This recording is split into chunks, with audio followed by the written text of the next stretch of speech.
Embrace the power of knowledge at Sanskriti University, ranked first in most promising university in engineering and management in India. Visit www.sanskriti.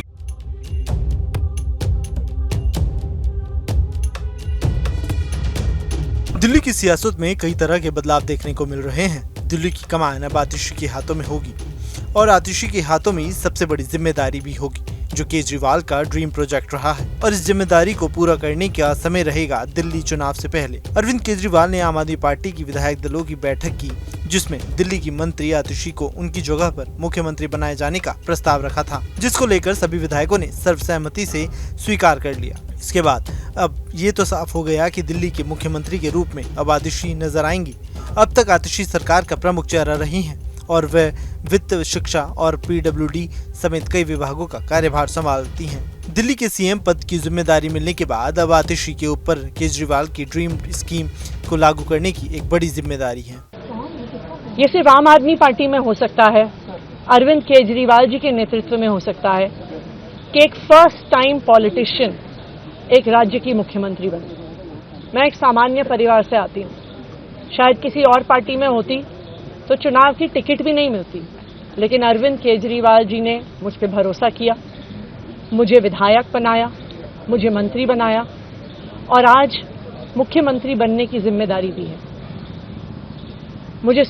मैं खुश हूं कि अरविंद केजरीवाल जी ने मुझ पर इतना भरोसा किया है, लेकिन जितना सुख आज मेरे मन में है, आज उससे बहुत ज्यादा दुख भी मेरे मन में है। दुख इसलिए कि दिल्ली के लोकप्रिय मुख्यमंत्री मेरे बड़े भाई अरविंद केजरीवाल जी आज इस्तीफा दे रहे हैं। दिल्ली की आप सरकार को चुनाव से पहले जो सबसे बड़ी योजना शुरू करवानी है, वो है महिलाओं को हर महीने 1000 रुपए देने की। पंजाब के समय में भी आप सरकार ने ये योजना शुरू की थी।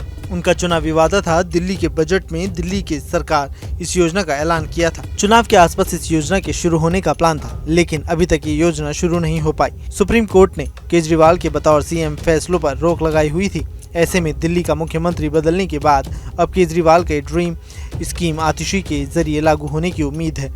इस तरह आम आदमी सरकार महिलाओं के लिए शुरू करने वाली इस योजना से महिला को फायदा पहुंचेगा। इस योजना के तहत दिल्ली में मतदाताओं के तौर पर पंजीकृत महिला, जिन महिलाओं को किसी अन्य योजना का लाभ नहीं मिल रहा हो, सरकारी कर्मचारी या आयकरदाता न हो, इन महिलाओं को इस योजना से पूरा फायदा मिलेगा। वित्त वर्ष साल 2024 से लेकर 25 के लिए दिल्ली के वित्त मंत्री आतिशी ने विधानसभा में बजट पेश करते हुए मुख्यमंत्री महिला सम्मान योजना की घोषणा की थी। इस योजना के तहत 18 साल से ज्यादा उम्र की महिलाओं को हर महीने 1000 रुपए देने का वादा किया था। साथ ही 24 से 25 में महिलाओं के कल्याण और सशक्तिकरण की योजना के लिए 2000 करोड़ रुपए के आवंटन की भी घोषणा की थी, जो एक बड़ी कीमत है। अब इंतजार होगा कि दिल्ली के नए मुख्यमंत्री की कमान संभालने का, जिससे कि जो केजरीवाल की ड्रीम स्कीम है उसको भी जल्द से जल्द लागू कर दिया जाए। Bureau report, news nation.